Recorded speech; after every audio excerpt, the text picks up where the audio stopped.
thank you to our distinguished guest speaker, Minister Nadeem, for that inspirational dialogue.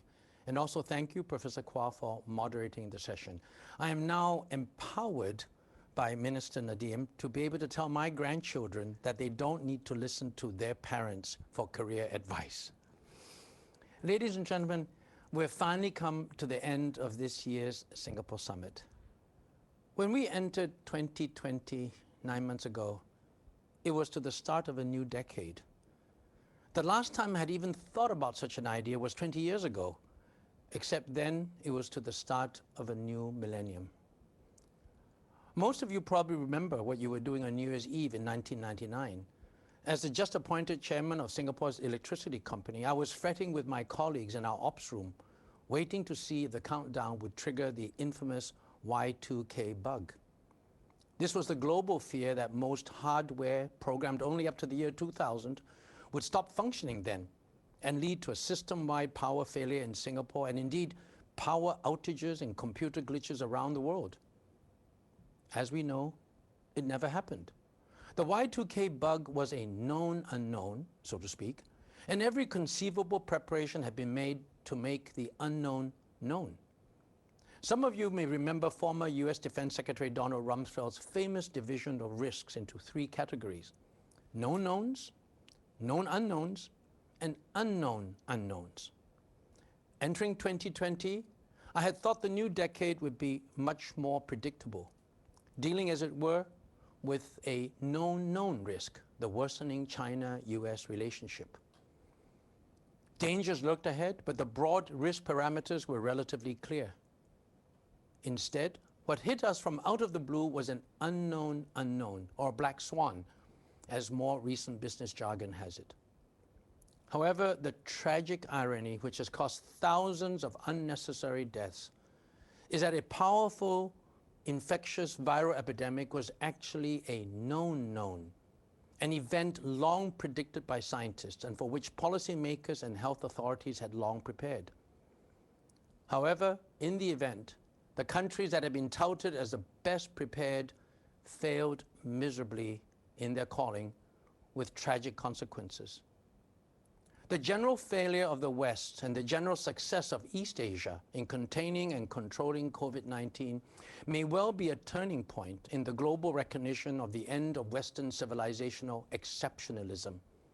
That is perhaps a topic to be debated in future Singapore summits. What should concern us today as we think about the next 12 months until we meet again is what now?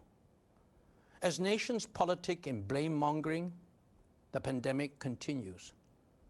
We may think the worst is over, but just a few days ago, the world achieved a new record for one-day increase in infections to over 300,000 in a single day. And total infections will reach 3 million shortly, with 1 million deaths. And against all this health wreckage, the world is seeing unparalleled climate change disasters. The wildfires in California, hurricanes and typhoons in the Atlantic and Pacific, massive floods in China, melting of glaciers and icebergs. One day, my grandchildren will ask me, how did we let that happen during our watch in 2020, in an era of incomparable wealth creation and technological advancements?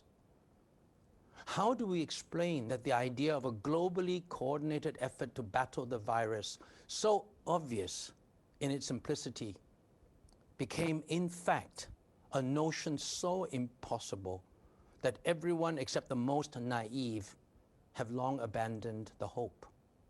And that this futility also seems to infuse climate change mitigation. The painful reality is that despite all the optimistic Davos talk of global elites making the world a better place, COVID-19 did not cause global cooperation.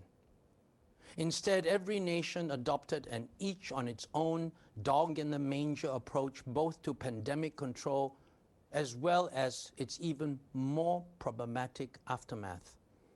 The massive unemployment and the throwback to poverty of millions of people in the poorest parts of rich countries and the poorest countries of the world. If there is one single message coming out from our several plenary sessions, dialogue and debate, it is that we cannot just have more of the same. And ironically, more of the same includes a concept which was once considered quite radical, and that is sustainable development. The fact is, sustainable just won't cut it anymore. Because if sustainable means ensuring that the status quo can continue for the long term, that is not a bold enough ambition. Instead of sustainable development, we need a bolder concept of regenerative development, whether it be regenerative tourism or agriculture or technology or anything else. We have done so much damage to our physical, social, and economic environment that our industries, whatever they are, need to go beyond sustainability and into regeneration. Others have referred to the same idea with the slogan, "Build Back Better," with the emphasis not on just building back, but better. In terms of global health care, poverty alleviation, social cohesion, and of course climate change mitigation, this has been a wipeout, total loss year. Being sustainable is not enough. We need to regenerate, to build back better. On that note of hope, I leave you with a final thought to perhaps bear in mind until we meet again next year. And it is that we will each be defined by what we did during this pandemic. How we navigated our companies and survived, or even possibly thrived. Or how we picked ourselves up if our business failed to start afresh. How some of us lost our jobs and had to find new ones. Or how school leavers could not even find a job. How we grieved for lost loved ones. Or how we celebrate, even in these dark times, the kinship of family, of old friends rediscovered.